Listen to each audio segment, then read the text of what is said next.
Hello everyone. SSC CGL tier 1 exam कब का समाप्त हो चुका है और आप सभी की जो उम्मीदें हैं वो टिकी हुई है कि आखिर एसएससी सीजीएल टीयर 1 रिज़ल्ट कब आ रहा है।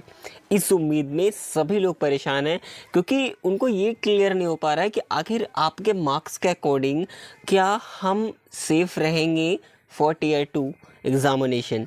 तो मैं आपको इस वीडियो के अंदर वो सारी चीज़ें डिस्कस करने वाला हूँ। एक्सपीरियंस टू अगर बात करें तो यहाँ पर जो भी एक्सपीरियंस है अपने अकॉर्डिंग मैं आपको बताने वाला हूँ कि आखिरकार जो पहले सारी चीज़ें हुई हैं उस बेस पर इस बार क्या रिज़ल्ट डिले हो सकता है या रिज़ल्ट किस टाइम पर आ सकता है। जो अभी अपडेट हमें मिल रही है उसका रीज़न क्या है, सारी चीज़ें बात करेंगे। आखिर आपका सेफ स्कोर कितना है एक बार कमेंट करके ज़रूर बताएंगे ताकि आपको एक क्लियर आइडिया लग सके कि हाँ टीयर 2 के लिए आप सेफ हो। और हाँ, मैंने पिछली वीडियो में भी आप सभी से बताया था कि जिनके भी मार्क्स आपको मेरे बताए हुए जो भी कट ऑफ है आपको लगता है कि मैं सेफ हूँ तो फिर भी आप अपनी तैयारी जो है टीयर 2 के लिए लग जाइएगा। मैंने पहले से ही कहा था क्योंकि आप वेट करेंगे क्योंकि आपको टाइम फिर नहीं मिलने वाला, क्योंकि एग्ज़ाम होने के बाद जब टीयर 1 का रिज़ल्ट आता है, रिज़ल्ट आने के बाद बहुत कम टाइम मिलता है, यानी कि मान के चलो 30 से 40 दिन में ही आपका जो एग्ज़ाम है वो टीयर 2 का कंडक्ट करा लिया जाता है। इसलिए डाउट में मत रहिए, तैयारी करिए। वो नुकसान तो करेगा नहीं आपको कि हाँ आपको हार्मफुल होगा आपके सभी के लिए, पढ़ लेंगे तो दिक्कत हो जाएगी, ऐसा तो होगा नहीं। तो भाई पढ़ लीजिए ना, क्या दिक्कत है टीयर 2 के लिए, है ना। नहीं हो पाएगा टीयर 1 में आप क्वालिफाई नहीं हो पा रहे हैं फिर भी आपने पढ़ाई कर ली तो नुकसान तो नहीं करेगा। ये बात क्लियर हुई। चलिए मैं आगे बात करता हूँ, सारी चीज़ों पर बात करेंगे, बस वीडियो में आप लोग बने रहिएगा। सबसे पहले हम बात करेंगे कि जो एसएससी एग्ज़ाम हो या फिर किसी और एग्ज़ाम्स की बात करें, इन सभी एग्ज़ाम्स पर कुछ फैक्ट जो है वो डिपेंड करता है कि आपकी कट ऑफ जो है कहाँ तक जा सकती है ना। तो जैसे कि कुछ फैक्ट्स हैं, जैसे कि मैंने यहाँ पर कॉमन से फैक्ट लिए हुए हैं। जैसे कि आपको सभी को ये सारी चीज़ें पता ही है कि भाई नंबर ऑफ़ वैकेंसीज़ पर भी डिपेंड करता है कि आपकी जो कट ऑफ है वो कितनी रहने वाली है, और नंबर ऑफ़ अपीयर कैंडिडेट्स यानी एग्ज़ाम में कितने कैंडिडेट्स अपीयर हुए हैं, यानी जो भी आपका टोटल जो है पोस्ट रही हैं उसके अकॉर्डिंग कितने लोगों ने फॉर्म डाला, उनमें से कितने अपीयर हुए हैं, ठीक है।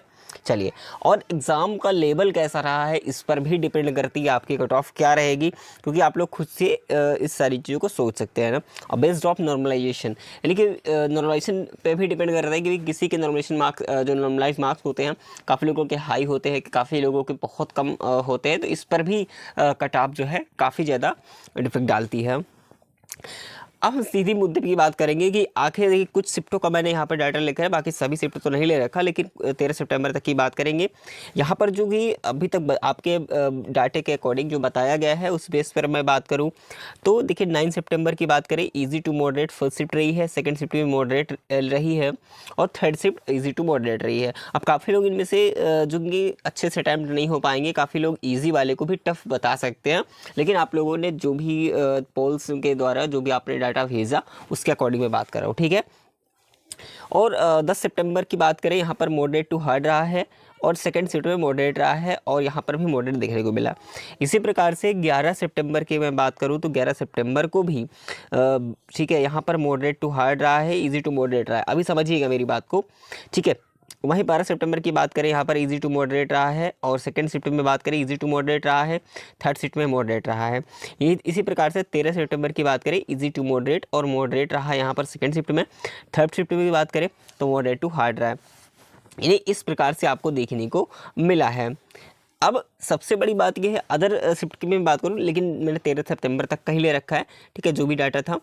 लेकिन अगर इस बेस पर हमने कट ऑफ देखी है आपके कैटेगरी के अकॉर्डिंग, थोड़ा सा मैं यहाँ पर रिव्यू दे रहा हूँ। अभी ये आपकी कट ऑफ वो वाला ही है, ठीक है, आपके जो आपकी नॉर्मलाइज मार्क्स हैं, यानी जिस हिसाब से आपने कैटेगरी वाइज जो आपकी शिफ्ट रही हैं उस बेस पर कट ऑफ कितनी बन सकती है। जो इजी शिफ्ट रही है, मॉडरेट शिफ्ट रही है तो कितने मार्क्स बन सकते हैं, हार्ड रही है तो कितने मार्क्स बन सकते हैं, इस पर हम बात करेंगे। अभी इसमें नॉर्मलाइज मार्क्स ऐड होंगे, ठीक है, ये आपका रमार्क्स है मान के चलिए, ठीक है। आपके शिफ्ट के अकॉर्डिंग कैसी शिफ्ट रही है, किस लेवल कैसा रहा है, उस बेस पर अभी मैं फाइनल कट ऑफ बताने वाला हूँ कि टीयर 1 की जो कट ऑफ रहेगी वो कितनी रहेगी, अभी इस वीडियो में क्लियर करने वाला हूँ, ठीक है।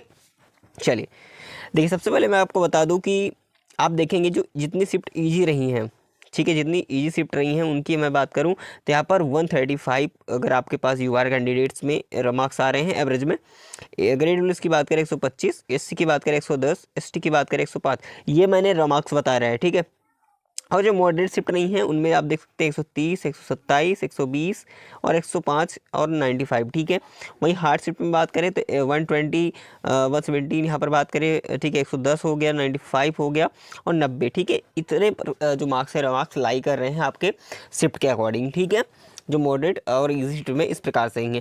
और मान लीजिए इसी में अभी नॉर्मलाइज जो मार्क्स होंगे आपके, नॉर्मलाइज मार्क्स के हिसाब से जो हार्ड शिफ्ट रही हैं इनके मान के चलो कम से कम 10-12 नंबर तो बढ़ेंगे ही बढ़ेंगे, यानी कि 130 तो मार्क बन ही जाएंगे। मान के चलो 130 अगर बन गए तो आप बताओ, इजी के पास 135 था, लेकिन आपके पास कितना हुआ, 130-32 कम से कम जाएगा अप्रॉक्स, ठीक है। तो आप पहुँच ही गए ना, तो इसके टेंशन मत लीजिए, अच्छा नंबर मिलेगा आप तो अच्छा खासा, कोई दिक्कत वाली बात नहीं है।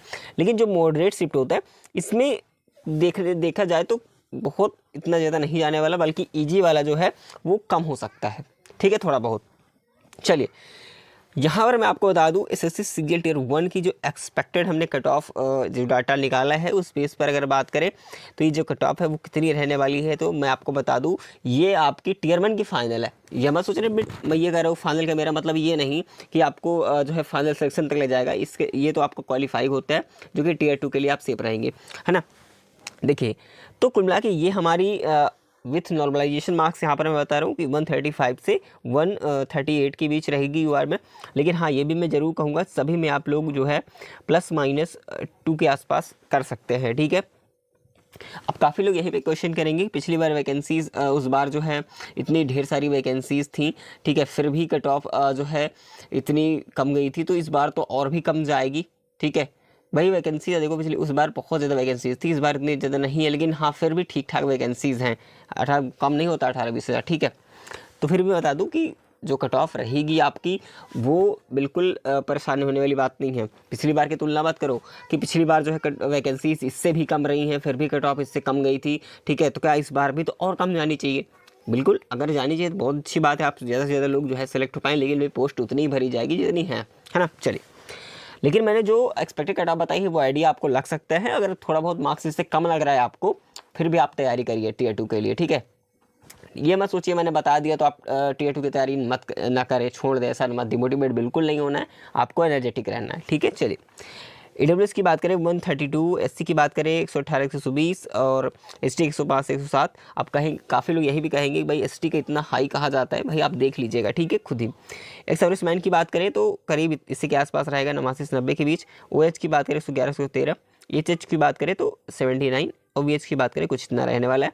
और पीडब्ल्यूडी अदर की बात करें 17 से 72 के बीच, 17 से 72, ठीक है। चलिए अब यहाँ पर मैं बात करूँगा कि आखिर सीजीएल टियर 1 का रिजल्ट कब आ रहा है, इस पर हम थोड़ी सी बात कर ले रहे हैं, ठीक है, कि कब आ रहा है। काफ़ी लोग यही चीज़ करते हैं कि भाई बहुत ध्यान से सुनिएगा। देखिए आपको मैंने हर एक बार डाटा दिखाया है, यही डाटा सेम, ठीक है। ये प्रीवियस ईयर 2022 का जब प्रीलिम्स हुआ था उस बार जो आपका रिज़ल्ट आया था वो कब आया था, तो आपको साफ साफ दिख रहा है भैया कि यहाँ पर जो रिज़ल्ट आया था 9 फरवरी को रिजल्ट आया था 2023 के अंदर, ठीक है। 9 फरवरी 2023, दिसंबर में आपका एग्ज़ाम हुआ प्रीलिम्स का, ठीक है, 2022 में। और यहाँ पर रिजल्ट जो आपका फरवरी में आ गया था, ठीक है, 2022 में। अगर मेंस की एग्ज़ाम्स की बात करें तो मार्च में ही एग्ज़ाम हो गया था, यानी करीब 1 महीने के आसपास जो है टाइम मिलता है, ठीक है। तो इसलिए कहता हूँ कि आप लोग तैयारी जरूर टियर 2 के लिए करिए, ठीक है, बिल्कुल ध्यान से हर चीज़ में इतना ध्यान रखिएगा। एसएससी सीजीएल 2023 का जब आपका बता दूँ प्रीलिम्स का एग्ज़ाम हुआ 14-27 तारीख तक हुआ था जुलाई में, ठीक है। और रिज़ल्ट आपका कब आया था, सितंबर में आया था, करीब 54 दिन के आसपास यहाँ पर टाइम लग चुका था। और इसी प्रकार से वहाँ पर भी है। मेंस की बात करें तो मेंस का जो एग्ज़ाम हुआ था वो 26 तारीख, ठीक है। देखिए यहाँ पर देखिएगा मेंस का एग्ज़ाम इतना करा लिया गया था, वही चीज़ यहाँ पर भी है। तो करीब यहाँ पर जो मेंस हुआ था 40 से 35 दिन के आसपास जो है आपको टियर 1 का जो टियर 2 का एग्ज़ाम है वो कराया गया था, यानी कि 1 महीने 40 दिन के आसपास समय जो है आपको मिलता है, बहुत कम समय मिलता है। इसलिए पहले से अपने आप पर भरोसा करिए और तैयारी में लग जाइए टियर 2 के लिए, ठीक है। इतनी बातें क्लियर। अब ये बात आती है कि आखिर 2024 का रिज़ल्ट कब आएगा, ये बड़ा क्वेश्चन है। तो मैंने एक आइडिया आपको दे दिया है, इस बार क्या और भी ज़्यादा डिले हो सकता है क्या पिछली बार के अकॉर्डिंग? देखिए ज़रूरी नहीं है, लेकिन फिर भी मैं कहूँगा नवंबर जो है नवंबर के मिड में, नवंबर के मिड में, यानी थर्ड वीक की मैं बात करूँ तो नवंबर के थर्ड वीक तक आपको रिजल्ट देखने की मिल सकता है, ये बिल्कुल क्लियर है। अब बाकी एग्ज़ाम की बात करूँ, देखिए डिले भले ही हो जाए रिजल्ट में, लेकिन आपका एग्ज़ाम मैं आपको बता दूँ कि दिसंबर में आपको एडमिट कार्ड देखने को मिल जाएगा, ठीक है। ये सारी बातें आपको क्लियर रखना है, ये चीज़ मान के चलो, ठीक है। दिसंबर में जो आपका टीयर 2 का एग्ज़ाम है, ठीक है, टीयर 2 का जो एग्ज़ाम है ये आपका दिसंबर में होना निश्चित हो सकता है। 99% उम्मीद है दिसंबर में आपका एग्ज़ाम है वो शेड्यूल हो जाएगा। तो फाइनली आपको ये सारी बातें क्लियर समझ में आ चुकी होंगी। अगर कोई डाउट है तो कमेंट जरूर करेंगे, अपना स्कोर भी कमेंट करेंगे, ठीक है। तो आइए चलिए मिलेंगे नेक्स्ट इन्फॉर्मेशन में, तब तक के लिए जय हिंद जय भारत।